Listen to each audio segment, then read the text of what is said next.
এমন একটা গুরুত্বপূর্ণ ফরজ ইবাদত, এইটা নিয়ে কি আপনাকে সিন্ডিকেট করতে হবে? আপনি এই যে বাংলাদেশের ঢাকার মুখে বাগান পেয়েছেন ভাই, আপনি সালামুট পেয়েছেন, আপনি অনেক কিছু পেয়েছেন, আপনি এই হজ দিয়ে ব্যবসা করবেন? তা তো হবে না, তা তো হতে দেওয়া যায় না। ইব্রাহিম আলাইহিস সালাম যেখানে ওই যে ক্বালা ইব্রাহিম রাব্বি জা'আল হাযাল বালাদা আমিনাম মুতমাইন্না, যেখানে ইব্রাহিম আলাইহিস সালাম মক্কার ভিতর দোয়া করছিল, সারা বিশ্বের বুকের মানুষরা যেখানে যাদের উপর হজ ফরজ হয়েছে তারা গিয়ে সেখানে আপনাদের জন্য দোয়া করে, সারা বিশ্বের মানুষ এটা দোয়া করে। এই মানুষদেরকে যদি আপনারা এখানে কষ্ট দেন, শ্রীলঙ্কা, ভারত, ইন্দোনেশিয়া, পাকিস্তান, বিশ্বের কয়টা রাষ্ট্র আছে, তাদেরকে তো খরচ হয় না ভাই। আপনারা কেন তো খরচ দিবেন? এই যে 50-60 টাকা তাদের খরচ হয়।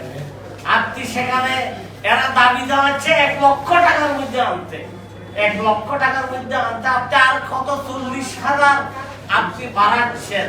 এই ঘুষে ঘুরে যায় কোথায়? আপনাদের ডায়াবেটিস, প্রেসার হয়, আপনি নিজে মারা যাবেন। এই ঘুষে ঘুরে যায় কোথায়?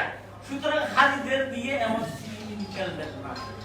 কারণ একটা মানুষ যদি টিকিটের দাম বাড়ে, এই খেদমত গুলি তারা না পায়, আজকে নয় আগামী বছর যাবো, এরপরে যাবো, সে ক্ষেত্রে মারা যায়। সুতরাং আপনি দায়ী, এই সিন্ডিকেট আপনি দায়ী হজ না করার ক্ষেত্রে, উমরা না করার ক্ষেত্রে। সুতরাং আল হজ্জ ওয়াল উমরাতু তানফিয়ানুল ফাকর, আল্লাহ রাসূল বলেছে হজ উমরা করলে মানুষ আর গরিব থাকে না। এই গরিব মানুষদেরকে আপনি আর গরিব বানাতে চান? তারা দোয়া করুক, আপনার দেশের জন্য দোয়া করুক, সারা বিশ্বের জন্য দোয়া করুক। আল্লাহ ওয়াদা করেছে হজ উমরা করলে কোন মানুষ আর গরিবত্ব বহন করে না, গরিব থেকে যায়। সুতরাং এই যে সময় অপয়, এই সময়ে এতটুকু বলা সম্ভব নয়। আমরা যে দুইফুর রহমানকে সেখানে যে সেবা দিচ্ছি, আপনি মানুষদেরকে এখানে কষ্ট দিবেন না। আমার মুআল্লিম ভাইরা তারা অনেক কষ্টের মধ্যে আছে, তারা বলে কি এই ঘুষে ফসাইতেছি, আমি প্রত্যেকে কি করব? সুতরাং সবাইকে ধৈর্য ধরতে হবে, সবাইকে সবার এখতিয়ার করতে হবে, আল্লাহর কাছে যেতে হবে এবং বারাকাতিন মিনাস সামাই ওয়াল আরদ, আল্লাহ আকাশ জমিনের বরকত আপনাদের জন্য আনবে। সঠিক পথে চলুন, এসে যান। 5 তারিখ আপনাদের শিক্ষা হয়েছে, 5 আগস্ট শিক্ষা হয়েছে, আরো শিক্ষা হবে। যদি আপনি ফিরে না আসেন, আল্লাহ ছাড় দেয় কিন্তু ছেড়ে দেয় না।